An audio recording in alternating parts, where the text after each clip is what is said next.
O mundo do tênis entrou em choque no último dia 15 de setembro. A lenda Roger Federer anunciou sua aposentadoria. Esqueça os grandes palcos, os grandes torneios, as quadras principais dos grandes lãs. Ele vai encerrar sua carreira na Laver Cup nesta semana em Londres, na O2 Arena, que sediou por vários anos o ATP Finals.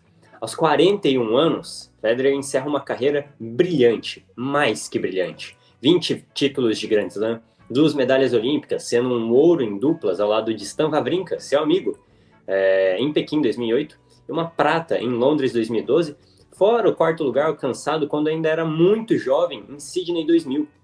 103 títulos de simples, 8 nas duplas, inúmeras finais, inúmeras semifinais, 1.250 vitórias, a última delas contra o italiano Lorenzo Sonego nas oitavas de final de Wimbledon 2021. Mas Roger Federer não pode ser resumido apenas em números. Diria, talvez até, que ele é maior do que seus 20 títulos de Major. Federer revolucionou o tênis dentro e fora das quadras. Dentro delas, foi extremamente dominante no seu auge físico e surpreendente no seu auge técnico, quando ninguém mais esperava nada dele. Sua classe técnica fazem até hoje muitos tenistas perguntarem: esse cara joga o mesmo esporte que eu? Fora das quadras, Federer transformou o tênis em um grande negócio. Contratos milionários com marcas famosas, aumento de premiações nos torneios, uma real mudança de paradigma do esporte. Além disso, ele fez o tênis ser muito mais popular no mundo. Quem aí já ouviu falar em Roger Federer mesmo sendo alheio na modalidade, mesmo sem conhecer o tênis? É com essa introdução enorme que começamos um bom bate-papo especial nessa edição muito especial do podcast Quadra Principal. Meu nome é Lucas Bueno e Daniel Barbosa, meu amigo, a palavra é toda sua. Falei demais aqui. Salve, salve, meu amigo Lucas, salve, salve, ouvintes, espectadores do podcast Quadra Principal.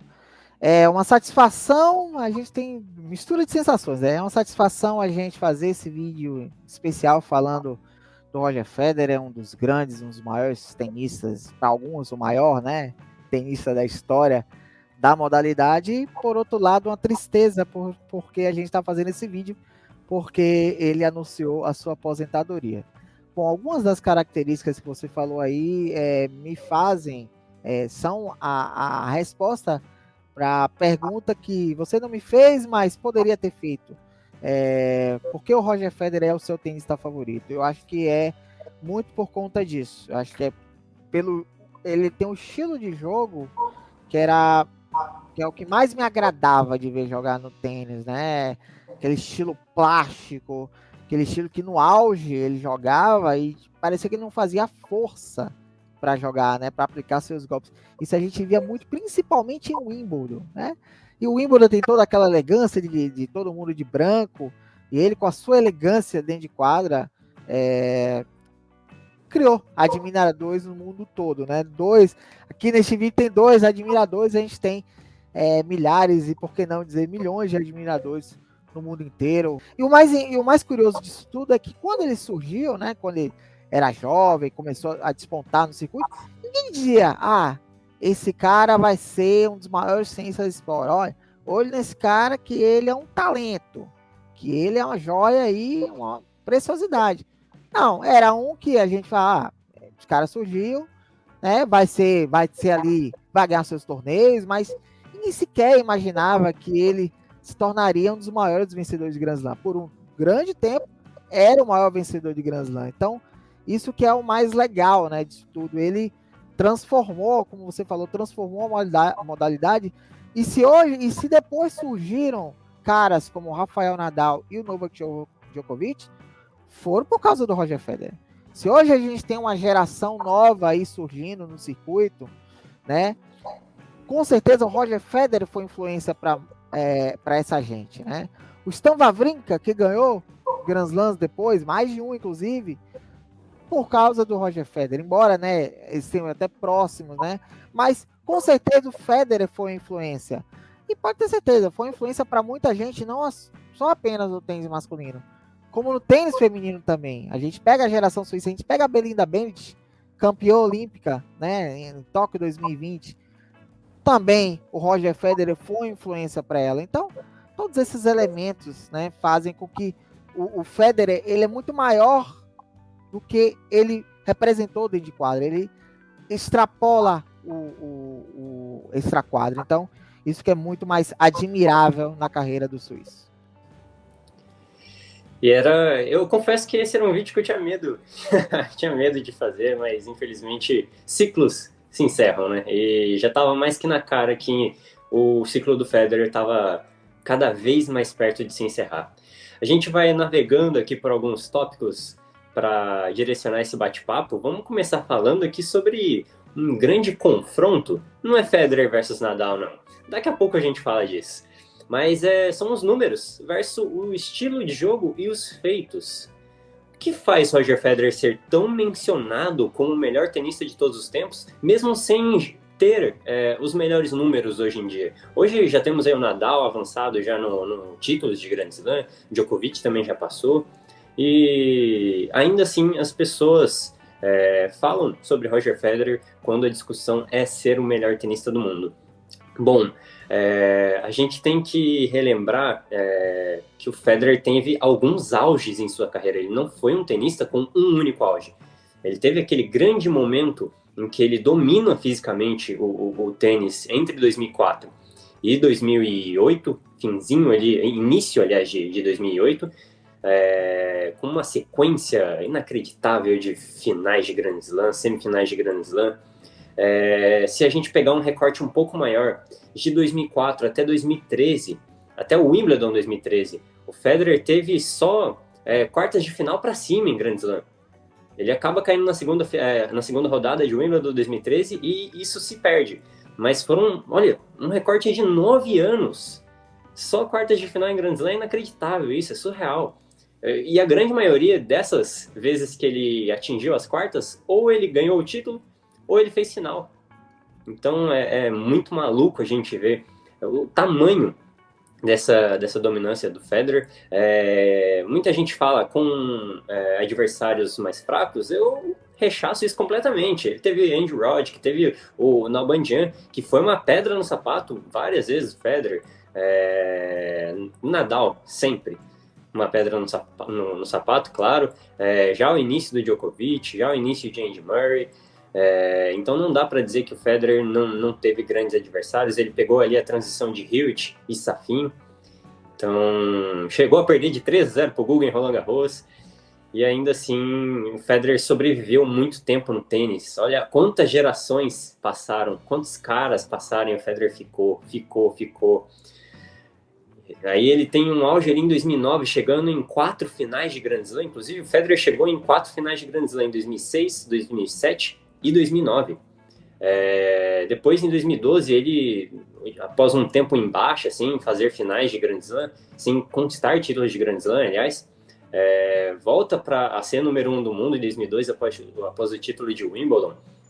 Depois, quando mais ninguém esperava, lesão, 6 meses fora do tênis, Federer volta e vence, e volta a ser número 1, vence 3 Grand Slams, quando já todo mundo esperava uma aposentadoria. Então, fora o estilo de jogo, o cara parece que joga de terno, não soa. Realmente aquela pergunta, pô, esse cara joga tênis, esse cara não tá jogando outra coisa, não? Porque não parece o mesmo esporte. Então, realmente é impressionante, né, Daniel? E o estilo de jogo, como eu falei com você agora, completou, né? Não existe no tênis, né, ninguém que joga da mesma maneira que Federer, né? Tem outros que jogam tão eficiente, foram vencedores tanto quanto, como Nadal, Djokovic, mas cada um com seu estilo. Ele tem um estilo que não tem ninguém igual. Então, isso que faz dele muito mágico. Você falou dos adversários. Olha, se alguns tenistas, hoje ex-tenistas, não tem Grand Slam, é porque justamente tinha um Roger Federer no caminho deles, né? Como hoje a gente tem o Nadal e o Djokovic que rivalizaram com ele durante a carreira. Não, o Nalbandian não tem Grand Slam por causa do Federer, né? Então, a gente poderia ter muito mais vencedores de Grand Slam, mas o Federer era tão grandioso que ele impediu que isso acontecesse, né? Então, isso que faz se tornar mais especial. E a gente tem que lembrar, falamos de conquistas de Grand Slams e tal, ele é o segundo maior vencedor de títulos, né? Conseguiu ultrapassar a barreira dos 100 títulos, como nem pouca gente imaginava, né? Ele só ficou atrás do Jim Connors, né? poucas conquistas atrás do Jimmy Connors. Então, quem imagina hoje você ter um tenista que tem mais de 100 títulos de simples? Eu não vou nem contar duplas. 100 títulos de simples como profissional. Então, hoje só dois caras tem, né? O Roger Federer e o Jimmy Connors. Então, outra marca histórica que ele conquistou. Então, e volto a falar, hoje a gente tem dois caras que rivalizaram com ele, mas com certeza eles só chegaram nesse nível, Nadal e o Djokovic só chegaram no nível que estão hoje por causa do Federer. Então, foi essa influência que, aquela coisa, um vai puxando o outro e vai levando o nível do outro. Então, isso que faz a carreira do Federer também ser extremamente especial. Ele foi o professor da era dos melhores de todos os tempos. É um fato muito interessante, muito curioso, né? Ele foi o primeiro desses três que podem ser considerados os melhores de todos os tempos. É impressionante. E o Federer, como eu tinha dito no início do vídeo, ele não mudou só dentro das quadras, ele mudou fora também. O tênis como um negócio. Ele, com seu carisma, aproximou ainda mais o tênis dos fãs. Eu, por exemplo, eu já acompanhava o tênis um pouco, já ainda criança, com o Guga. O Guga sempre estava na TV aparecendo, ou em propaganda, ou no jornal esportivo. Toda hora, Guga, mesmo não estando mais no auge. Mas eu comecei a jogar tênis, por exemplo, meu interesse em jogar tênis foi quando eu comecei a acompanhar mais a fundo, mais profundamente a carreira do Federer. E tá aí o negócio. O cara faz outras pessoas jogarem tênis. As pessoas se inspiram nele. Pô, quando eu vi ele jogando, eu falava, não, pelo amor de Deus, eu preciso tentar fazer esse negócio que ele tá fazendo. Não é possível. E é de outro mundo, e me inspirava nele, tentava fazer as jogadas que ele jogava. Quer dizer, ele aproxima o fã, ele traz mais fãs para perto do tênis, como prática também, e faz o esporte evoluir a um ponto de... Pô, se você colocar aí do lado de eventos de, sei lá, eventos de Fórmula 1, deve ficar pau a pau a grana que dá a cada um. Olha as premiações dos grandes lances, que gigantes são. Patrocínios. Todo torneio tem um patrocinador gigantesco. Então, você vê sempre Federer ali entre os primeiros na lista de atletas que mais arrecadaram dinheiro no ano pela Forbes, por exemplo. Ano após ano. Jogador favorito da galera. Então, ele muda dentro e fora das quadras. E isso se manteve. Se manteve com o Nadal, se manteve com o Djokovic. E quem gosta de tênis gosta de Federer, não tem jeito. Você pode até ter sua preferência por Djokovic e Nadal, mas não tem como não admirar o que o Federer fez pelo tênis, né, Daniel? E além de tudo que você falou, né, a questão do carisma, que ele é um tenista um atleta extremamente carismático e vencedor, também é uma imagem extremamente limpa, né? Você não vê não teve nenhum escândalo ou nenhuma controvérsia envolvendo o Federer. Então, ele encerra a sua carreira de forma limpa, extremamente limpa, como todo atleta deve ser. E o tênis, ele até é considerado por muitos um esporte de cavalheiros, né?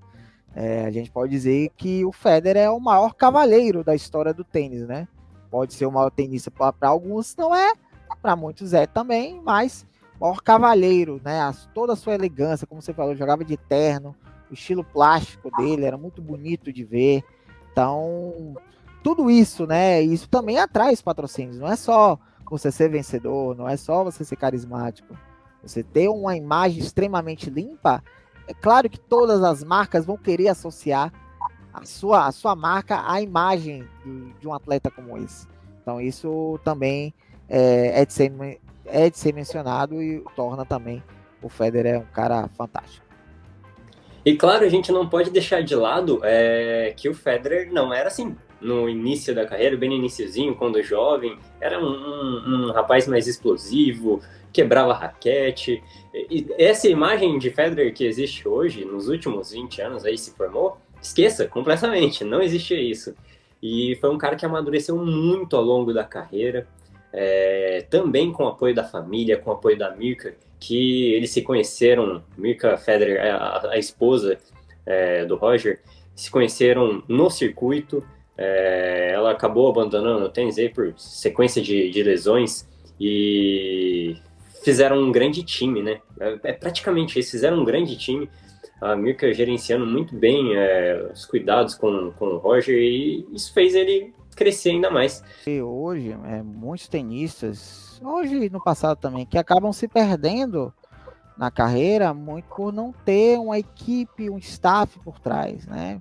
Às vezes a gente vê o tenista na quadra e ele conquista só e acha que ele conquista tudo sozinho, não é verdade, né? Tem equipe por trás, técnico, família, então tudo isso pode ajudar e pode atrapalhar também. No caso do Federer, felizmente teve todo um staff por trás dele que sempre o ajudou, dentro e fora de quadra. Então, muitos tenistas acabam se perdendo na carreira por conta disso.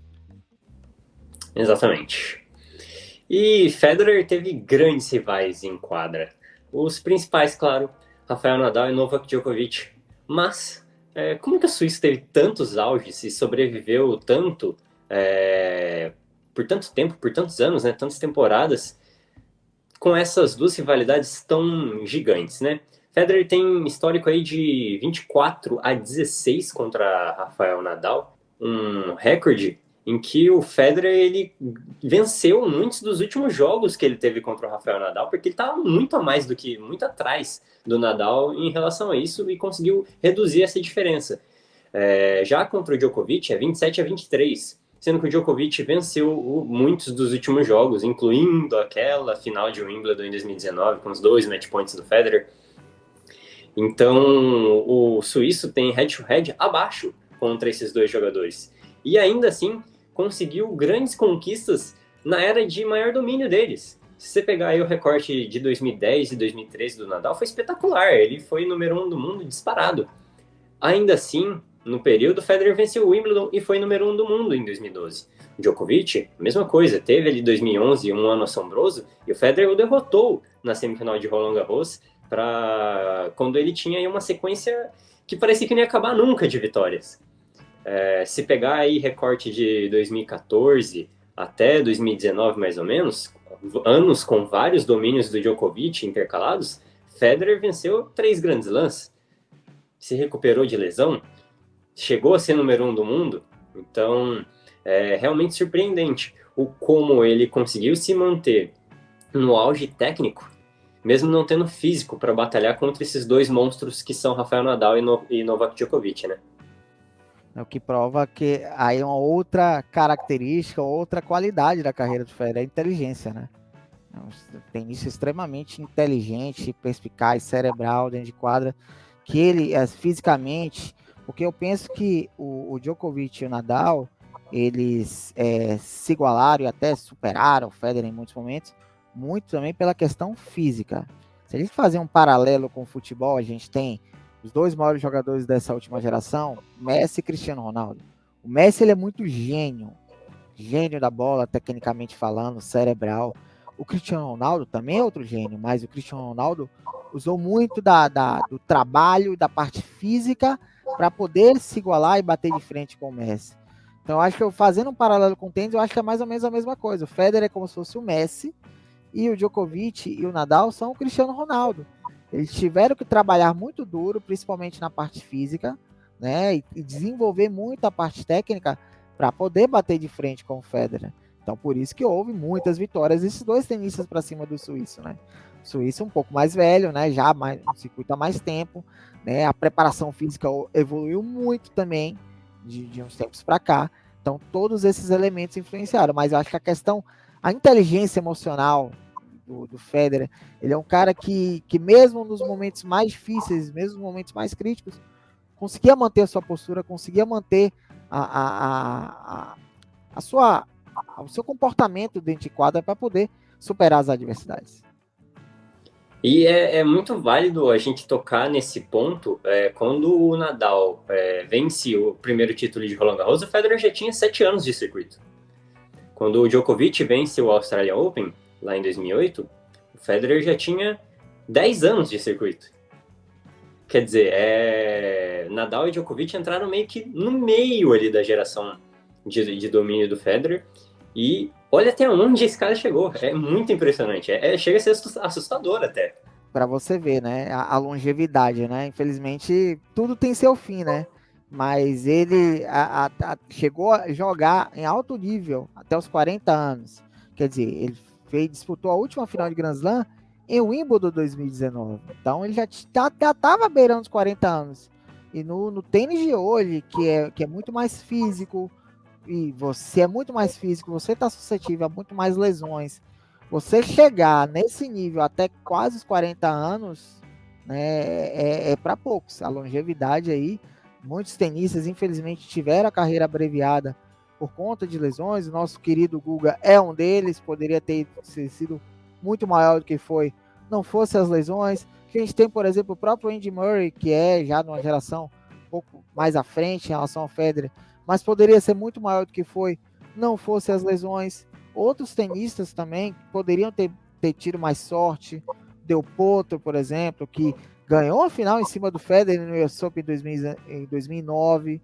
Poderia ser muito maior que foi, não fosse as lesões. Então ele conseguir se manter até quase os 40 anos, olha, não é qualquer um, mesmo com a evolução física que a gente tem hoje em dia, não é para poucos isso. Exatamente. Para colocar uma pimenta a mais nessa edição, Daniel, quero que você me diga o seguinte. Se você tivesse uma máquina do tempo e, como obrigação, tivesse que mudar um ponto específico da carreira do Federer, o que você mudaria? Um ponto específico, você fala da característica do jogador? De acontecimento. Alguma coisa que aconteceu na carreira dele. Eu posso citar a final de Wimbledon 2019, aquele match point que ele desperdiçou. Com certeza.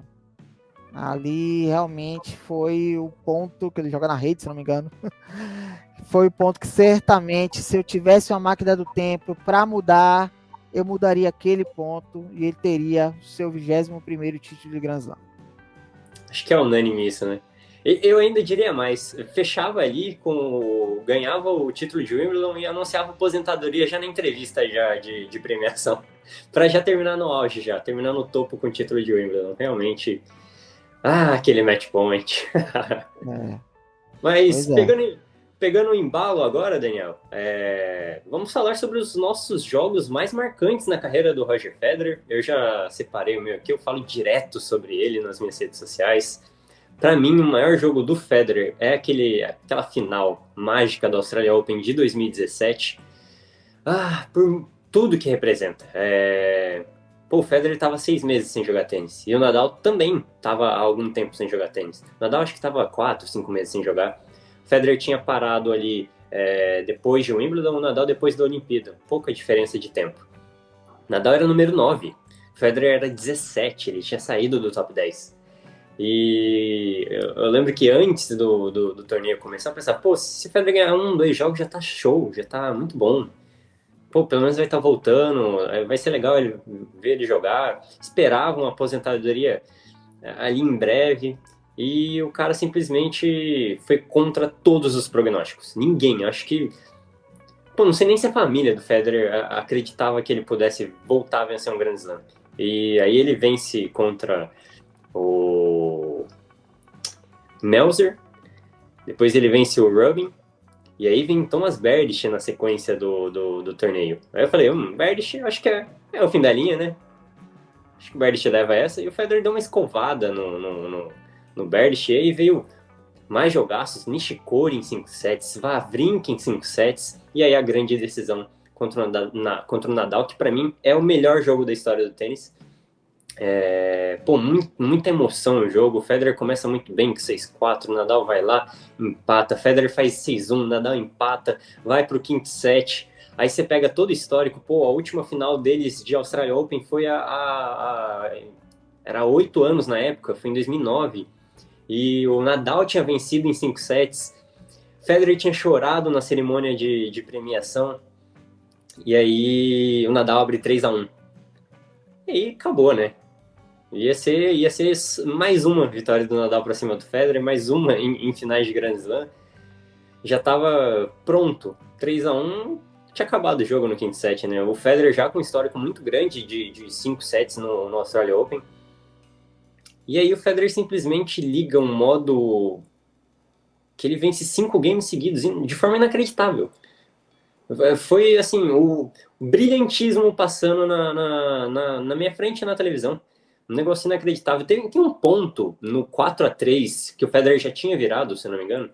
O Federer já tinha virado já. Ou tava 3-3 ou tava 4-3 o quinto set. Que é um super rally inacreditável. E o Nadal martelando o Federer no backhand. O Federer foi para aquele jogo com o backhand muito bom, batendo backhand, que sempre foi um buraco muito grande nos confrontos entre Federer e Nadal. O Nadal explorava aquilo a rodo e o Federer encarou com o backhand jogando muito e conseguiu fechar. Tem aquele último ponto que o Nadal ainda pede o desafio e aí o Federer vibra muito.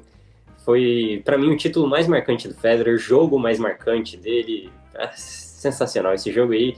Poderia assistir e reassistir várias vezes, que é lindo, é maravilhoso. E o seu, Daniel? Eu tô curioso para saber qual é o seu jogo mais marcante do Federer. Antes de falar do jogo mais marcante, na minha visão, da carreira do Federer, vou enrolar um pouco aqui, né? Mas você falou que os dois estavam há bastante tempo sem jogar e jogaram no Australia Open. Os dois com ranking, eram cabeça de chave, mas estavam com um cabeça de chave mais alto, né? Porque costumavam ser, né? E aquela galera, os dois já estão acabados. A carreira dos dois já era. Pois é, e os dois ainda voltaram, fizeram final de Grand Slams, né? E ganharam outros Grand Slams. O Federer ganhou em 2017, né? O Nadal ainda ganhou outros também. Então, é aquilo, essa final foi um tapa na cara de uma galera que adora encerrar a carreira de jogador precocemente. Mas vamos lá, sem deixar deixando a enrolação de lado, eu vou voltar um pouquinho no tempo, uns 8 anos antes. Voltar lá para o ano de 2009. Final de Wimbledon de 2009. Roger Federer e Andy Roddick. Foi um jogo espetacular. 5 sets. O Andy Roddick vence o primeiro set. O Andy Roddick tem 7 points no segundo set, no tie-break. Erra um voleio na rede. O Federer vira o tie-break, vence o segundo set, vence o terceiro set no tie-break. Todo mundo achava, agora o Federer vai ganhar de 3-1. O Andy Roddick ganha o quarto set. E vamos para o quinto set. Que o quinto set dura 1 hora e 33 minutos. Federer ganha por 16-14. Naquela época ainda existia o quinto set longo. Foi a final que durou 4 horas e 17 minutos, 1 hora e meia, 1 hora e 33 só no quinto set. Foi a final mais longa em número de games disputados, 77 games. E essa conquista do Federer tem uma simbologia. Por quê? Porque além de ter sido seu 6º título em Wimbledon na ocasião, foi o seu 15º título de Grand Slam, que na ocasião ele havia ultrapassado o Pete Sampras. O Pete Sampras que estava nas tribunas assistindo o jogo, né? E é para você ver como o Federer é grandioso, né? Que quando o Pete Sampras ele se torna um recordista de Grand Slams, né? Eu já acompanho o tênis há muito tempo também, e na época eles falaram, ninguém vai alcançar o Pete Sampras, é muito difícil alcançar o Pete Sampras. E o Roger Federer não só alcançou, como ultrapassou em número de majors, né? E até o Andy Roddick ali na premiação fala assim para o Pete Sampras, desculpa, Pete, eu tentei, né? Todo mundo cai na gargalhada. Mas foi fantástico, porque não só pelo jogo em si, que foi um jogo fantástico, mas pela representatividade da conquista do Federer, né? Foi a conquista que fez ele se tornar, até então, o maior vencedor de Grand Slams. Então eu fico com Federer e Andy Roddick na final de Wimbledon em 2009. E olha, a gente podia falar aqui de muitos outros jogos. Federer e Nadal 2008, Federer e Nadal 2007, foram 2 jogaços. Bom, o jogo de 2019 contra o Djokovic também foi um jogaço, apesar do revés. Federer e Sampras em 2001, Wimbledon, que para mim é um jogo muito marcante ali, de passagem de bastão. É como se fosse uma passagem de bastão do antigo maior campeão para o novo maior campeão. Enfim, inúmeros jogos. Roger Federer fez a gente ficar horas na frente da televisão, torcendo, vendo cada lance, se maravilhando com cada jogada fantástica que ele fez. Vai deixar saudade com certeza, mas aproveitem esse final de semana, liguem lá o seu streaming, onde vai passar o Star Plus, e assistam a Lever Cup, assistam Roger Federer, se ele vai jogar, se ele não vai jogar, aproveitem toda essa festa, vai ser emocionante, sem dúvida nenhuma vai ser emocionante. Se o da Serena foi incrível, foi fantástico, o do Federer vai ser nessa altura também. E é isso, ciclos se encerram, infelizmente, e o do Federer se encerrou, mas o legado dele para a história do tênis, apesar dos números dele não serem mais os mais altos, o legado dele, na minha opinião, pelo menos, o garante como o melhor tenista de todos os tempos ali entre os homens. Faça aí seu arremate final, Daniel. Às vezes o maior tenista da história, o maior atleta da história de uma modalidade qualquer, não significa necessariamente que ele tenha o maior número de conquistas. E sim, todo o legado, como você falou, muito bem, todo o legado, ó, e olha o legado que a gente falou aqui, né, nesse vídeo. Tudo que ele representa dentro e fora de quadro. Eu acho que o maior atleta de cada modalidade não é só pelo que ele faz no campo, nas quadras, nas pistas, mas tudo que pode representar, toda uma geração que foi influenciada por ele. Acho que tudo isso é representativo, né? E a Lever Cup, como você falou, né? O Lever Cup vai ter o Big Four reunido, né? No time Europa. Então vai ser fantástico. Eu particularmente não liguei muito para a Lever Cup, mas dessa vez, né, a gente tem um motivo especial para acompanhar essa competição, esse evento que vai ser nesse final de semana. É isso mesmo, pessoal. A gente encerra aqui o nosso podcast, o nosso bate-papo especial para falar sobre essa brilhante carreira de Roger Federer. Aproveitem o final de semana, mais uma vez aí, acompanhem essa despedida do suíço nas quadras. Muito obrigado para você que ouviu todo esse bate-papo, ficou aqui com a gente. Coloquem nos comentários qual é o seu jogo favorito do Federer, qual é o seu título favorito do Federer. Converse aí com a gente nos comentários, a gente vai respondendo ao longo da semana. Daniel, muito obrigado pela parceria. Galera, vocês que não são inscritos no canal, se inscreva aí, deixa o like no vídeo, compartilhe com aquele seu amigo e amiga que são fãs de Federer. E siga a gente nas redes sociais, @quadra principal no Twitter e no Instagram, beleza? A gente volta na próxima semana para falar sobre os principais resultados, os principais fatos do tênis mundial e repercutindo um pouquinho mais também dessa despedida de Roger Federer das quadras. Valeu, galera. Até lá.